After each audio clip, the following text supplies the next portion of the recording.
Good morning and welcome back to Coffee with Toffees. This Friday edition, a bit late on the start, but still just as good as it took some time to get everything together for you guys today. It's going to be short and sweet, no guests. Generally, I don't do guests on Friday because we like to keep the news format, especially in light of how many tournaments have been running lately. We want to make sure that you understand exactly where the tournaments stand and how they affect you going into the weekend. So that's what we're going to dedicate our time to. If you haven't heard the show before, my name's Toffees. You can find me at Toffees_Dota2. You can also follow us over on SoundCloud. You can follow us on iTunes. You can forget the RSS feeds. You can go to YouTube. Like literally, we're everywhere you could ever want to be, with every different format of the show available. So if you're interested in joining us, come on by, download the show. We'd love to have you. Your support means the world to us. We do shoot live on Twitch. So for instance, Pocket's joining us in the lobby today. Pocket's glad to have you here for the show as we do the live recording before it goes to YouTube. But it's a radio design. So if you're listening to it on podcast, I promise you're missing almost nothing other than some sweet overlays. And I actually pull up things that you can see but explain them without that. If you like the show and want to support it to keep out the sponsors, go over to patreon.com/toffees and donate. Whether it's $1 or just some kind words or more, or 100, I don't care. That'd be cool. Every little bit is appreciated because it helps keep me running, gets me up in the morning to do the show, and more importantly, keeps us from having to take sponsors so we can still talk about anything that we want to without any real ramifications. F4L hanging out in the chat too. What's up, boys? All right, so let's get started with the news. A lot of news has gone on in terms of pro scene, sort of, but more importantly, a lot of tournament stuff going on as we lead into the weekend. So first and foremost, let's talk about this is the big one for the pro news thing, so we're going to go straight to it. Go Black returns to Na'Vi. Here is the public release that Na'Vi put out there. Now, we all knew it was going to happen. It was mentioned actually by VP Polar about 3 days ago on their website. It said that Go Black's joining Na'Vi. Na'Vi put out a release from their marketing manager, said you can only get news from Na'Vi.com, or I'm sorry, it's Na'Vi GG or something like that, some crappy, terrible name. But at the end of the day, they said, get the news from us, and then 2 days later, released an official press release which had mediocre grammar, but made it obviously clear that Go Black would be replacing FNG as the captain and apparently drafter of the new squad. This is due in large part to the fact that Na'Vi has said publicly that they are not happy with the performance of their team over the last few months, and the win rate of FNG, which I believe was in the 62%, was just not adequate. So he's gone. Go Black is in. FNG's been doing some stand-ins for VP Polar, but it's hard to believe, in my opinion, that VP Polar is going to last, being that Go Black is the man who built the team, or so they say. So we'll see how that plays out. Alright, so that's the Go Black news. We'll see how that runs. Now let's jump over to some Southeast Asia Dota. A lot of news in Southeast Asia. First departure. This is an interesting one to me. I know you guys may not be huge SEA fans. Our fan base isn't traditionally SEA advocates, but First Departure had announced yesterday that KS and Polasan, excuse me, are returning to the team. So, too bad, so sad for KS and Dafa, both good players, but not where they need to be for First Departure to be a top team. They're going back to their old school team. Now, this is a team that was once called Scythe Gaming that performed very, very well and then sort of fell apart. When I say very well, I mean for the SCA scene. And with the emergence of SCA back into some new tournaments and some bigger money that's been coming in, I'm not surprised to see this. So First Departure returns to the 2012 roster that did perform very well. And I look forward to seeing what they pull out now that they've got their crew back together again. Extinct. From the SEA scene has made an announcement. No, nothing we know beyond the fact that he said, I am no longer with Team Malaysia. Good luck in the future. Literally, that's all he wrote. So that is where we stand with that. I'll give you more tips, more info as I get it, but that's it for the time being. Let's see, Joel Larson.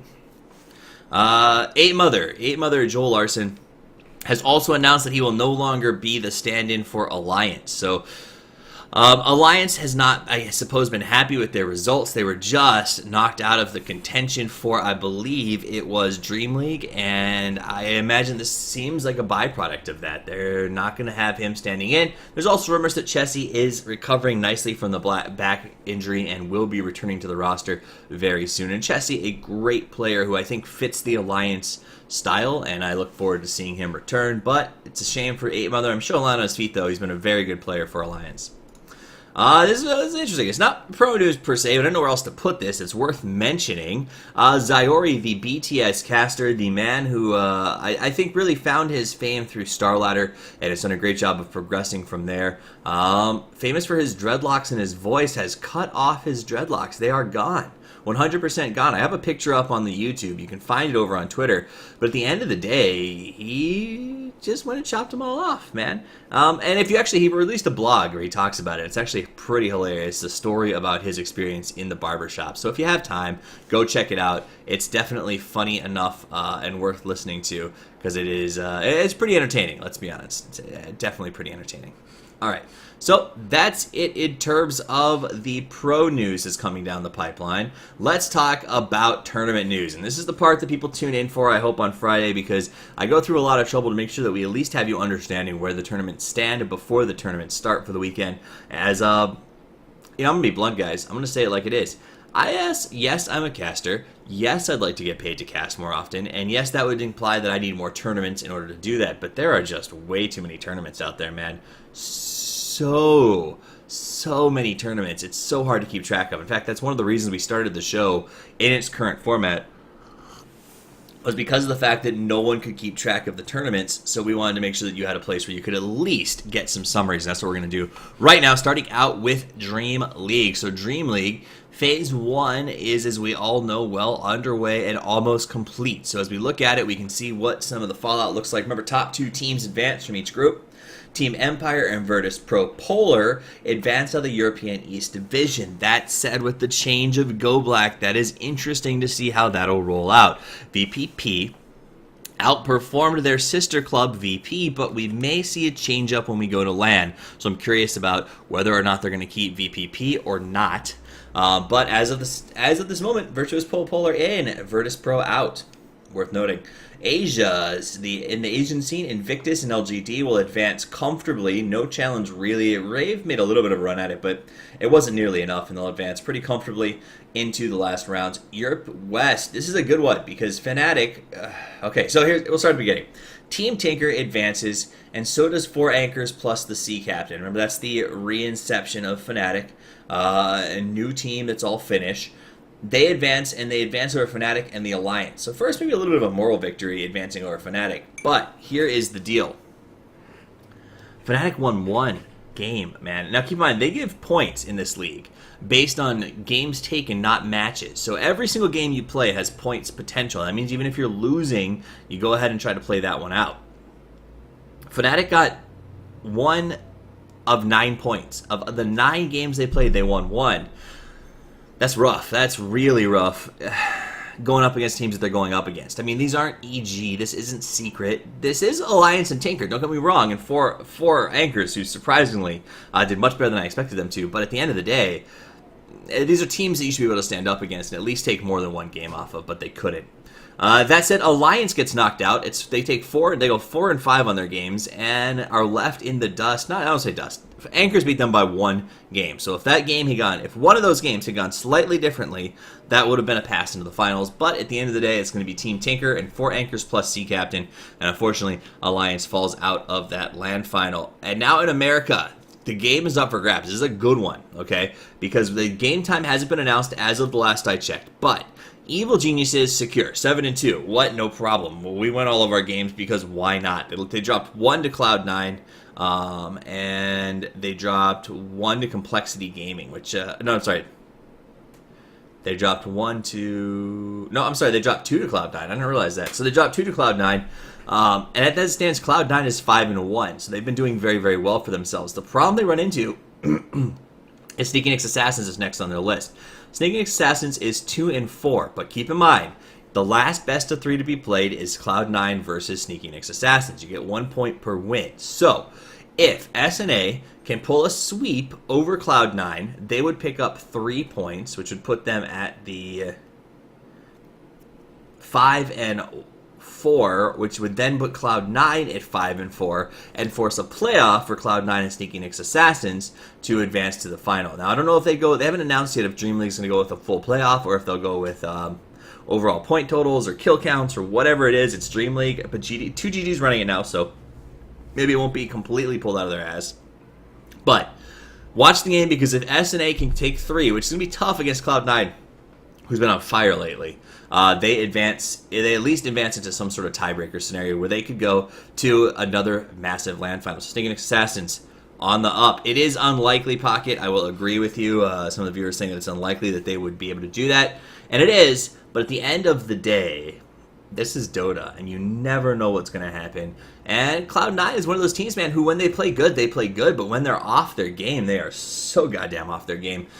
It's hard to watch. So if SNA catches them on their off day, the upset is real. All right, let's move on. So that is your Dream League. Now we go to Dota Pit. So this is Dota Pit, run by High Ground. They were nice enough to send me their graphics. So for those of you who are like, damn, that's a nice, easy, succinct way to see how the teams are ranked. Thank you, Dota Pit, and thank you, Mod, for putting that together for me. And if any other tournament organizers out there want to send me the graphics so that I don't have to go and do the work myself, I will happily use your graphics and your advertising for just like High Ground did on the show, because it saves me probably about 20 minutes of footwork, and hey, 20 minutes left footwork is more coffee that I can enjoy. So, Dota Pit standings right now. In Group A, Virtus Pro and EG are lights out ahead. They're going 10-10 in terms of points. 7 wins, 1 loss, and that's pretty impressive. Complexity coming in on the surprise number 3. Surprise to some, but not to all. You do remember I sat down with Swindle Melons a few weeks ago, and based on that interview, I've been blown away by Complexity's commitment to the game, and I'm not surprised to see them doing so well. So they're in a position to advance with their 5-3, feeling pretty good. Team Tinker snapping at their heels, and ironically enough, for Anchors, the team that just beat Alliance to advance to the finals of this Dream League is 2-6 in Dota Pit. A tournament that has an arguably weaker roster stack.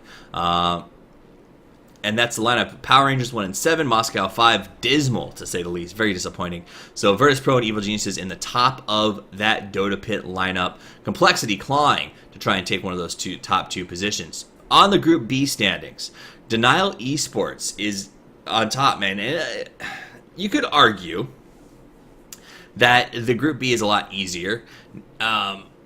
With the exception of perhaps Top Secret and Cloud9, a lot of the teams here were considered Tier 2, maybe a tough Tier 1 at the beginning of the year. There's a lot of games left to play. As it stands, Denial is on top with 5 points, but they've played 6 games. Empire's also played the 6. They've got 5. VP Polar has played 6, and they're at 4. So those 3 are on the top, but they've all played a good amount of games. The big surprise here to me is SNA has played 6 games, but they only have 1 point. So the Sneaking Assassins, who are doing very well in other tournaments, are not doing well in Dota Pit. And whether that's a symptom of them not taking it as seriously, I don't know. But they are 1-5 and really, I think, going to not have a lot of chance of advancing. Cloud9 has played none of their games yet.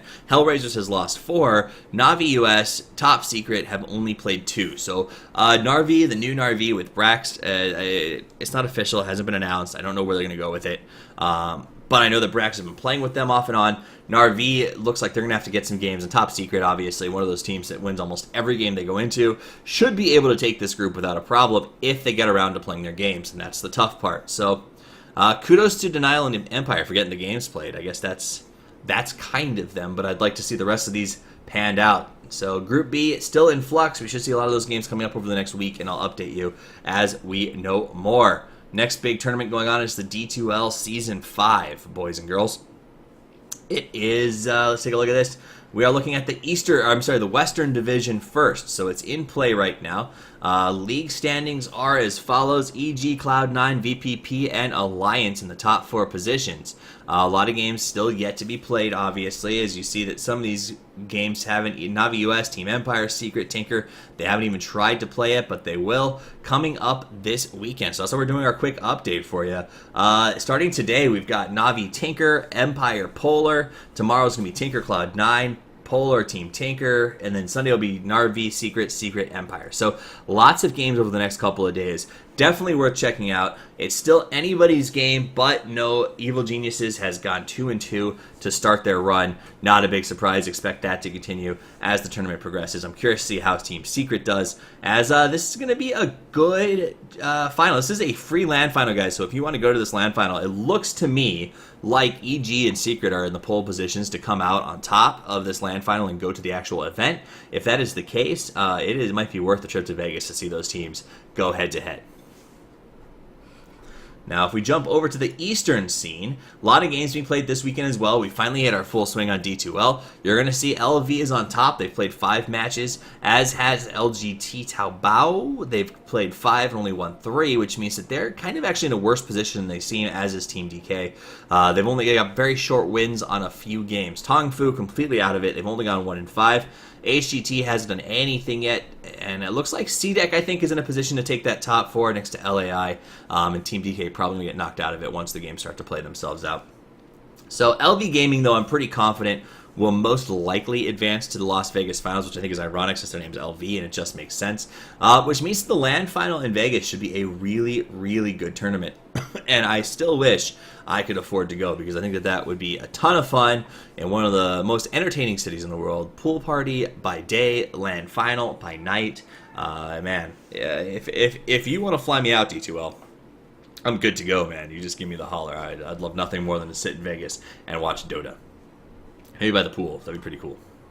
All right, second to last tournament to talk about, there are so many, is the Summit. This one is confusing as balls, so I'm going to run you through it as best I can. They don't have any good graphics. Their website's not working, so we're using Liquipedia, and we're giving you what we can. So, all right. So qualifiers are over. The round-robin stages have finished for the most part, and we're going to be going into playoffs. The way that this works is the top 4 teams from each division in the round-robin segments go to the playoffs. The playoffs are going to be, I believe, it is a best-of-3 with a best-of-5 final. Winner goes on to the LAN final at the Summit House in LA.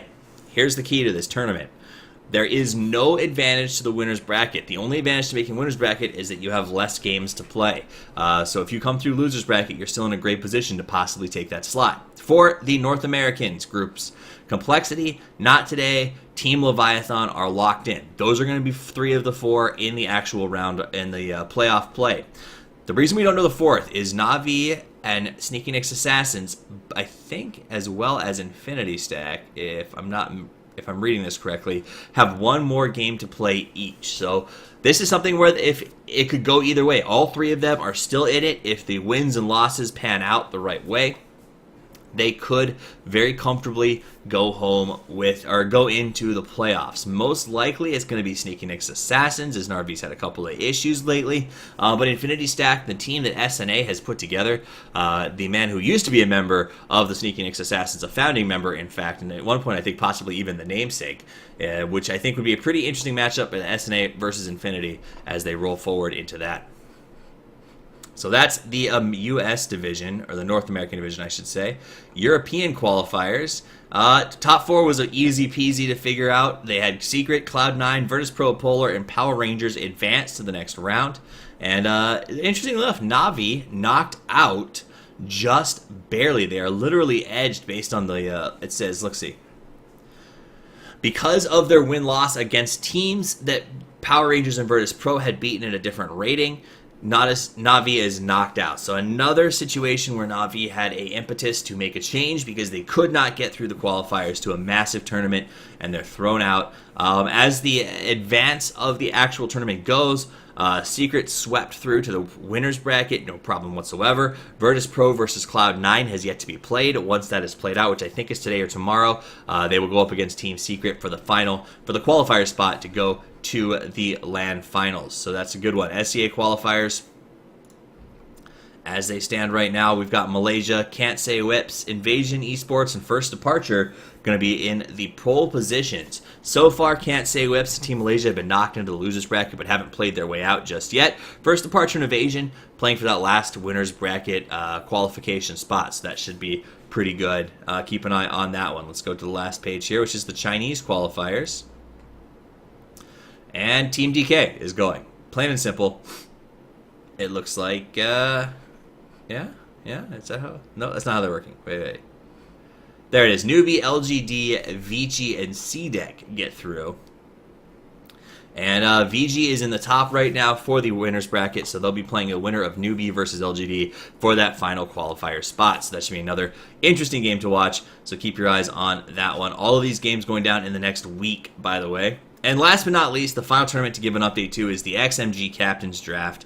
The way it works is everyone plays. Top 4 teams advance to the playoffs. The prize pool is cracked $200,000, $213 to be exact. So a lot of money on the line. As of right now, it is Secret, Alliance, EG, and 4ASC in the top of the tournament, though one could argue that some of their performances, Alliance has struggled a tiny bit. EG has got a lot more losses than you're used to from EG. The fact of the matter that EG's below Alliance is unexpected nowadays.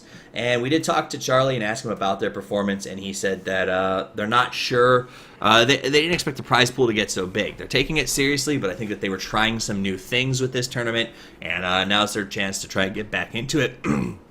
Because $200,000, awful lot of money. So look at the lineups today. Today alone, you're going to have 11:30 a.m., 2 p.m. Tomorrow, 2 more games. Pretty much 2 games every day for the rest of the month, essentially, as we get these finals lined up to go to the actual playoffs in December. That's where we stand right now. Definitely going to be a lot of fun to watch. Alliance Na'Vi should be a good one. The good old-fashioned grudge match at 2 p.m.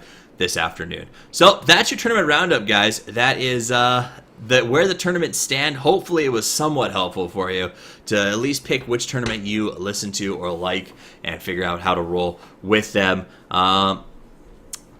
That said, that's all I have for you today, guys. My name is Toffees. As always, you can follow me at Toffees_Dota2. If you like the show, help support it. Go over to Patreon, patreon.com/Toffees, and let us know how much you enjoy the show, because it means a lot. I will also say that we are getting closer and closer to the t-shirt release at a $75 support goal. The next stretch is to design and release a t-shirt to the public. I'll use the funds from donation to design the t-shirt, to get a graphic designer on board for that. And then once that's designed, we will release it to you guys to get if you want it. And that's all that there is to that. So have a wonderful day, guys. This should be uploaded onto all of its formats. If you're downloading it from one of those formats on podcast or RSS or something like that, thank you so much for listening. We hope you enjoyed the show. Have a great day. And as always, Toffees out.